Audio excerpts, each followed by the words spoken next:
वहीं दूसरी तरफ फोन करते ही अग्रिमा भी अब खुलकर रो पड़ी थी, पर कोई चुप कराने वाला तो था भी नहीं। तो कुछ देर रोने के बाद वो भी उठकर भगवान को याद करते हुए सोने की कोशिश करने लगी। पूरी रात ना ही अर्जुन सो पाया और ना ही अग्रिमा। तू ही बता मेरे मौला, तू ही बता मेरे मौला, तू ही बता मेरे रब्बा, तू ही बता मेरे मौला। फासले मिले के हैं, दोनों हैं अलग दिशा, कभी ये मिल पाएंगे क्या नहीं किसी को है पता। तू ही बता मेरे मौला, तू ही बता मेरे मौला, तू ही बता मेरे मौला, तू ही बता मेरे मौला।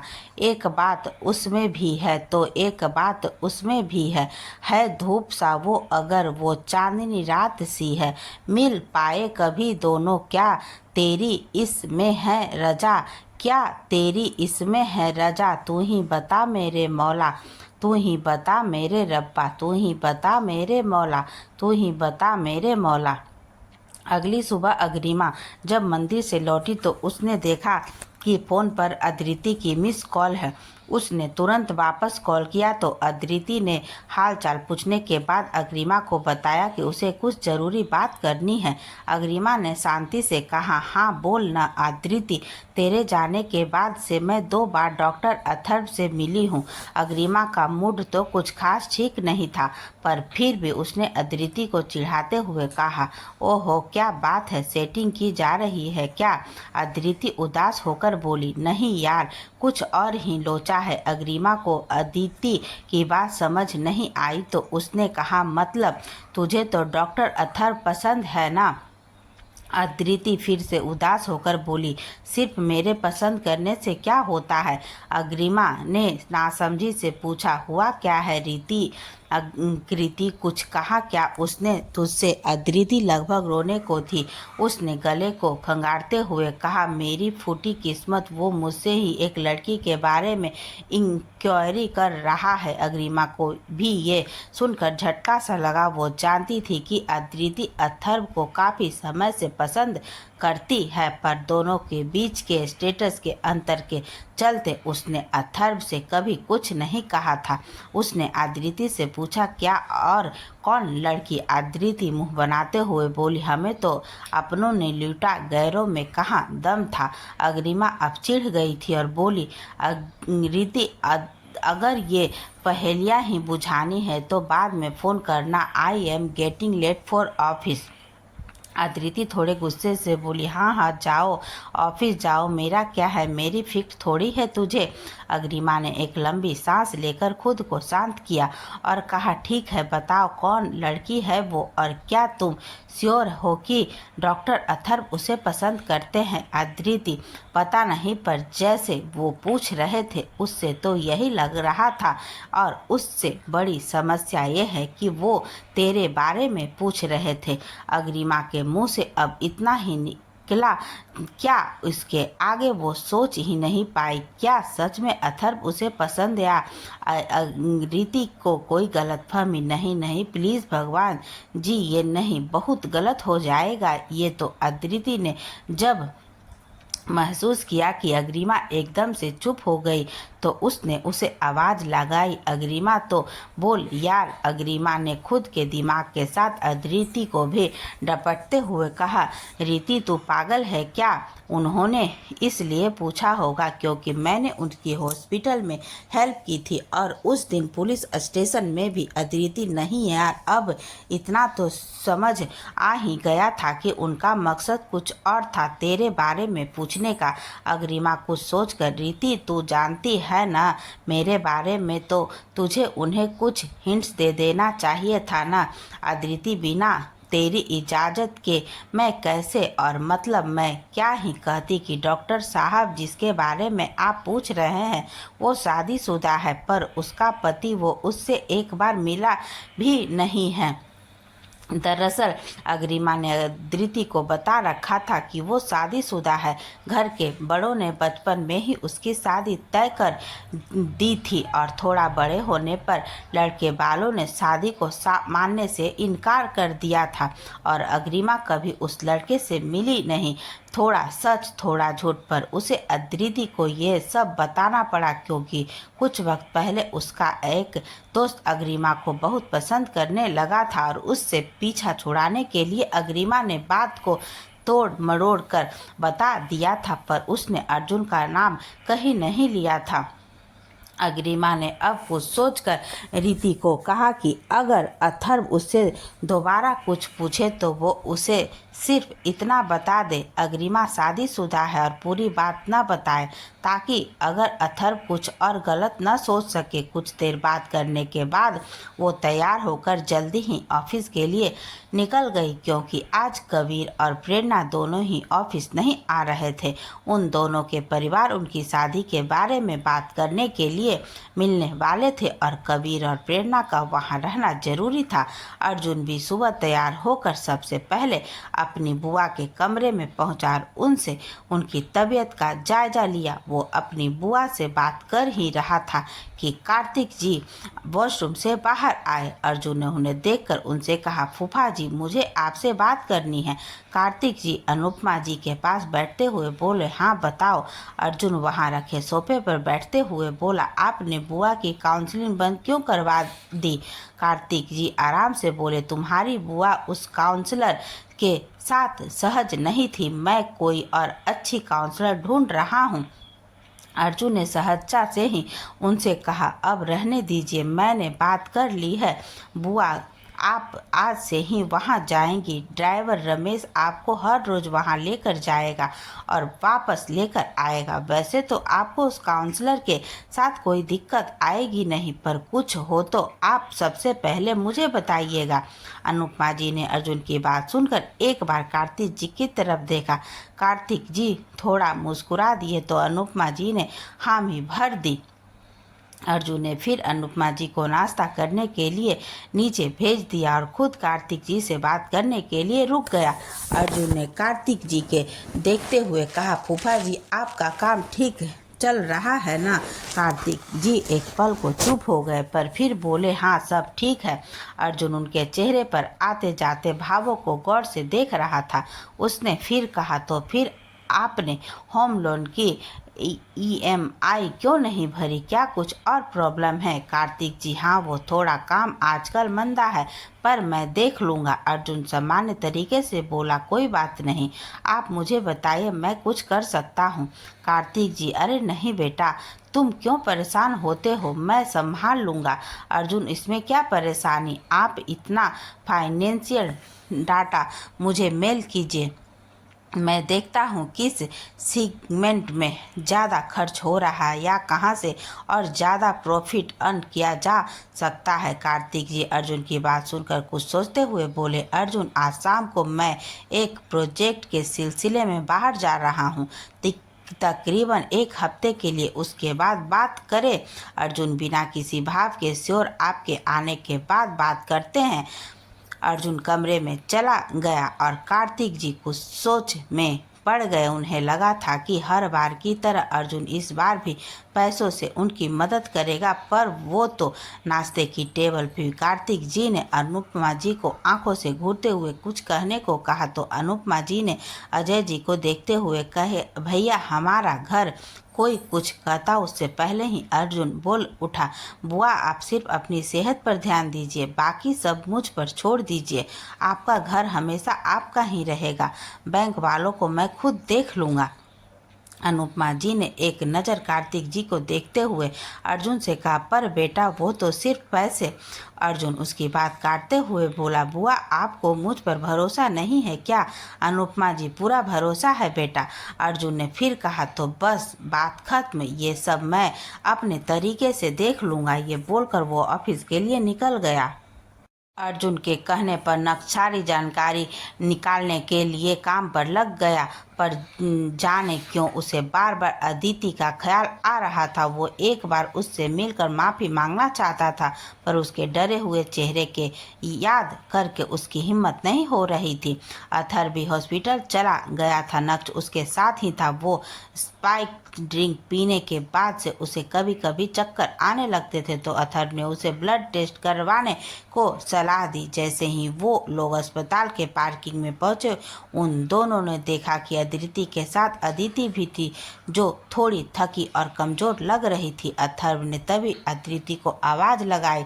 अदिति और अदिति अथर्व के आवाज़ देने पर रुकी तो अदिति थोड़ा सा लड़खड़ा गई, पर उसके गिरने से पहले ही नक्ष ने आगे बढ़कर उसे संभाल लिया। अदिति ने जैसे ही नक्ष को देखा तो वो डर कर 2 कदम पीछे हट गई। नक्ष ने भी उसे इस तरह देखकर तुरंत उसका हाथ छोड़ दिया। अथर्व ने माहौल की गर्मी को भांपते हुए बात बदलने के लिए पूछा, अदिति क्या हुआ, तुम्हें ठीक नहीं हो? अदिति जो खुद में ही सिमटी जा रही थी उसने धीरे से कहा, नहीं मैं ठीक हूँ सर। अदिति ने अथर्व के सवाल का सही जवाब देते हुए कहा, इसे फीवर है कल शाम से और वीकनेस भी लग रही है काफ़ी। अदिति ने नक्ष से कुछ कहा तो नहीं, पर उसके अस्पताल आने का कारण उसे भी जानना था। अथर्व ने उसकी आंखों का सवाल पढ़ते हुए कहा, नक्ष को भी उस दिन के बाद से कभी कभी चक्कर आ रहे थे, शायद ड्रिंक में कुछ गलत मिलाया गया था तो ब्लड टेस्ट करवाने थे। अथर्व और अदिति ने एक दूसरे को देखकर अंदर चलने का इशारा किया। वो चारों एक ही साथ अंदर आ गए। हालांकि अदिति अभी भी नक्ष से दूरी बनाए हुए थी जो नक्ष को बहुत खल रही थी। अदिति वेटिंग एरिया में बैठकर अपनी बारी का इंतजार कर रही थी और नक्ष अपने खून का सैंपल देने गया था। अथर्व और अदिति को कोई जान पहचान का स्टाफ मिल गया था तो दोनों उसी से बात करने में व्यस्त थे। नक्ष सैंपल देकर आया और उसने अथर्व अदिति को एक नज़र देखा, फिर उसने अदिति की तरफ देखा तो उसकी नज़रें वहीं थम गई। अदिति की कुर्सी से सिर टिकाकर अपनी आंखें बंद किए बैठी थी। चेहरे पर थकान और कमजोरी साफ नजर आ रही थी। फिर भी नक्ष की निगाह वहीं अटकी हुई थी। जाने क्यों उसे उस दिन के बाद से ही अदिति के साथ एक जुड़ा सा महसूस हो रहा था। खुद पर यह सोचकर गुस्सा भी बहुत आ रहा था कि अगर अदिति उस दिन खुद को नहीं बचा पाती तो उसके साथ क्या हो सकता था। सोचते हुए नक्ष के रोंगटे खड़े होने लगते। कुछ सोचकर वो एक तरफ आया और उसने अर्जुन को फ़ोन मिला दिया। अर्जुन अपने केबिन में बैठा स्टाफ की एक मीटिंग ले रहा था कि उसका फ़ोन बजा। उसने फ़ोन कान पर लगाया और कहा, हाँ नक्ष। नक्ष अस्पताल के बरामदे में एक और खड़ा अपनी ही सोच में गुम था। अर्जुन की आवाज़ से वो होश में आया और उसने अर्जुन से कहा, अर्जुन मैं शादी करना चाहता हूँ। ये सुनते ही अर्जुन की भौएं ऊपर की ओर चढ़ गए। फिर उसने अपना सिर ना में हिलाते हुए नक्ष से कहा, कोई गलत इंजेक्शन लगा दिया क्या हॉस्पिटल वालों ने जो ऐसी बहकी बहकी बातें कर रहे हो? नक्ष चिढ़ते हुए बोला, अर्जुन प्लीज़ यार, आई एम सीरियस। अर्जुन ने मीटिंग खत्म करने का इशारा किया और सब लोग केबिन से बाहर चले गए। फिर उसने रिलैक्स होकर अपनी पीठ कुर्सी से टिकाई और अपने जाने माने अंदाज में कहा, और किसके लिए सीरियस हो तुम? नक्ष के एक नज़र अदिति को देखा और कहा, अदिति के लिए? अर्जुन हैरानी से, अदिति नक्ष तू? नक्ष ने बात खत्म होने से पहले ही जवाब दे दिया, सोच समझ कर ही कह रहा हूँ अर्जुन। अर्जुन के चेहरे के भाव गंभीर हो गए और उसने सीरियस होकर कहा, नहीं ये जल्दबाजी में किया गया फैसला है, सोच समझ कर नहीं। तू शाम को मिल, फिर बात करते हैं। नक्ष बेचैनी से, अर्जुन ने भी उतनी ही सख्ती से कहा ना शाम को मिल। फ़ोन काटकर अर्जुन ने फ्रस्ट्रेशन से अपनी गर्दन ऐसे हिलाई मानो कह रहा हो कि क्या बेवकूफ़ लोग पल्ले पड़े हैं। तभी उसका फ़ोन फिर से बजा। उसने देखा तो स्क्रीन पर कबीर का नाम शो हो रहा था। अर्जुन ने फ़ोन उठाकर कान से लगाया और उसके कुछ कहने से पहले से ही उसे कबीर की उत्साह भरी आवाज़ सुनाई दी, अर्जुन मेरे यार, मेरी शादी फिक्स हो गई है। अर्जुन के एक पल के लिए फ़ोन को कान से हटा लिया क्योंकि कबीर एक्साइटमेंट में गला फाड़ कर चिल्ला रहा था। अर्जुन फ़ोन को वापस कान पर लगाते हुए बोला, अभी सुबह ही किसी की शादी को न करवाई है, अपनी वॉल्यूम कम कर ले नहीं तो अगला नंबर तेरा होगा, समझा ना? कबीर ने ये सुनकर अपना सिर पीट लिया और बोला, खड़ूस, बधाई देने की जगह शादी कैंसिल करवाने की बात कर रहा है। अर्जुन ने एकदम से शादी कैसे याद आ गई तुझे? कबीर ने फिर अर्जुन को सब बता दिया तो अर्जुन भड़कते हुए बोला, शर्म तो आ नहीं रही है अपनी हरकतों का गुणगान करते हुए? कबीर हंसते हुए, भाई शर्म आ रही है तभी तो शादी करके बेशर्म होने का लाइसेंस ले रहा हूँ। अर्जुन, हाँ तो कब मिलेगा लाइसेंस? कबीर, आज से पूरे 11 दिन बाद, और मैं अभी बोल रहा हूँ कि तेरा कोई बहाना नहीं चलेगा, पूरी फैमिली के साथ आना है। अर्जुन को काफ़ी खुशी हुई ये सुनकर कि उसका दोस्त शादी कर रहा है। फिर भी उसने कबीर को चिढ़ाने के लिए हल्के फुल्के मूड से कहा, मेरे बिना लिया गया लाइसेंस वैलिड भी नहीं होगा, मुझे तो आना ही पड़ेगा। कबीर और प्रेरणा ने यह खबर अग्रिमा को भी सुना दी।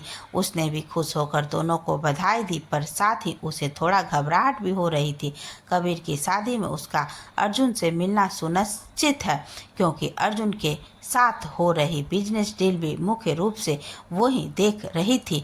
वैसे तो वो कबीर की कंपनी में एक IT एम्प्लॉय की हैसियत से काम कर रही थी, पर उसका बिजनेस डील्स के दाव पेचों में भी खूब दिमाग चलता था, इसलिए कबीर ने उसे ही अर्जुन के साथ हुई डील का जिम्मा सौंपा था।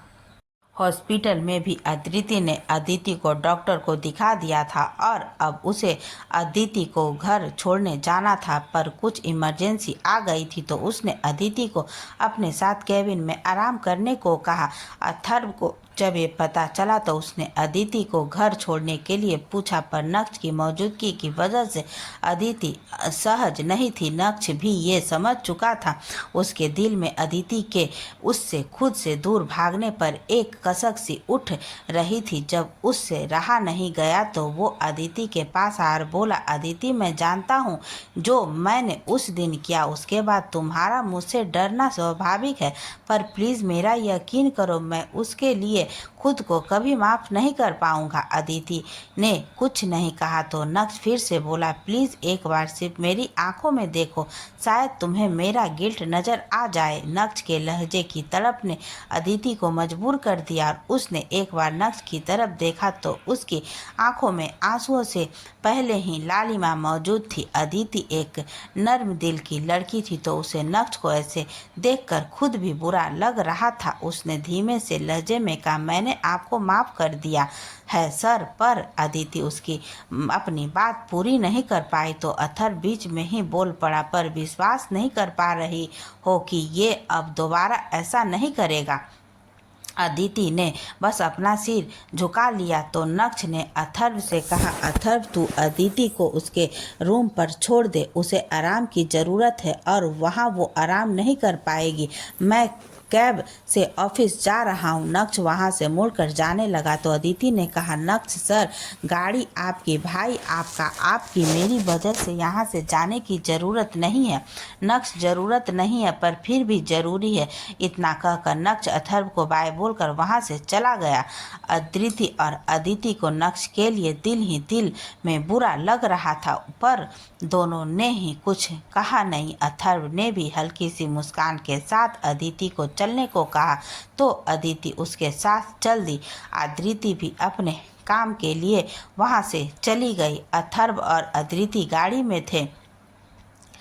अथर्व उससे हल्की फुल्की बातें कर रहा था। फिर उसने बातों ही बातों में अग्रिमा के बारे में पूछा तो अदिति को सुबह की बात याद आ गई जब उसने अदिति के मुंह से सुना था कि अग्रिमा शादीशुदा है।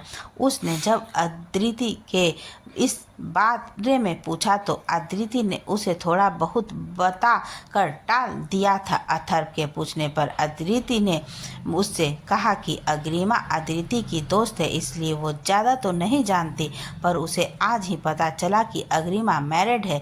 ये सुनते ही अथर्व ने झटके से गाड़ी रोक दी। अदिति खुद को संभालते हुए बोली, सर आप ठीक तो है ना? अथर्व ने भी एक गहरी सांस लेकर दोबारा गाड़ी स्टार्ट करते हुए कहा, हाँ सब ठीक है, पर अग्रिमा की शादी के बारे में जानकर उसका मूड ऑफ हो गया था। अथर्व ने अदिति को उसके घर छोड़ा और खुद वापस अस्पताल चला गया। अर्जुन और नक्श का पूरा दिन अपने अपने ऑफिस में निकला। अथर्व और अदिति का भी पूरा दिन सामान्य ही था। बस अथर्व को अग्रिमा की शादी के बारे में जानकर कुछ अच्छा नहीं लगा था। अदिति को भी आज बार बार नक्श का ख्याल आ रहा था। हॉस्पिटल में जो हुआ उसकी वजह से उसका ध्यान नक्श की तरफ था।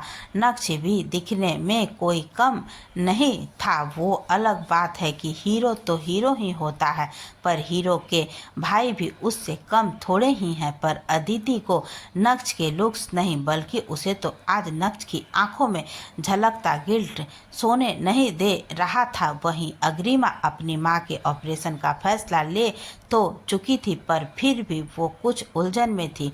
ऊपर से अर्जुन की डील को हैंडल करना, और सबसे बड़ी बात, उसने कल अर्जुन को मना कर दिया था। बात करने से उसका दिमाग एकदम प्रेशर कुकर जैसे हो रहा था, मानो कभी भी फट जाएगा। जैसे तैसे सबका दिन बीत गया और दिन की तपत की बजाय शीतलता अपने भाव पसारने लगी थी। अग्रिमा आज कबीर और प्रेरणा की गैर मौजूदगी में ऑफिस लेट तक रुकने वाली थी।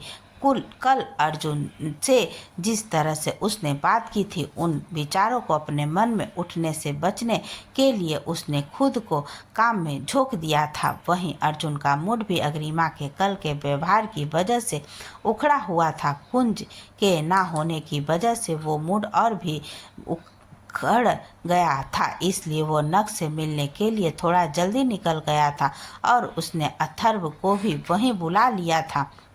वो तीनों आज फार्म हाउस की जगह एक रेस्टोरेंट कम बार में पहुंचे और एक प्राइवेट केबिन में आकर बैठ गए। अर्जुन के तीनों के लिए कॉकटेल का ऑर्डर करना चाहा तो नक्श ने मना कर दिया।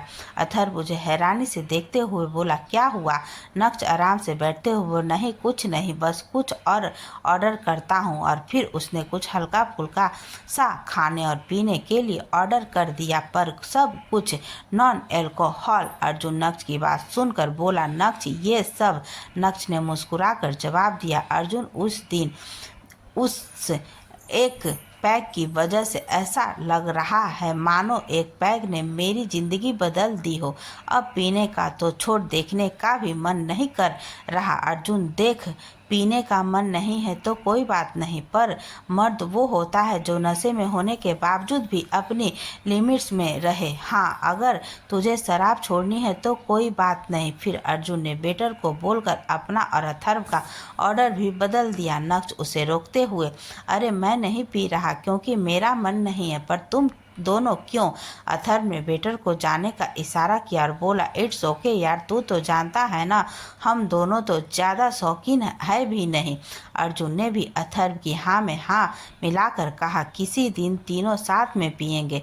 कुछ देर तक तो वो नॉर्मली बातें करते रहे, पर फिर अर्जुन ने मुद्दे पर आते हुए नक्श से पूछा, हाँ तो अब बताओ तुम कि तुम्हें सुबह सुबह क्या शादी का भूत सवार हो गया था?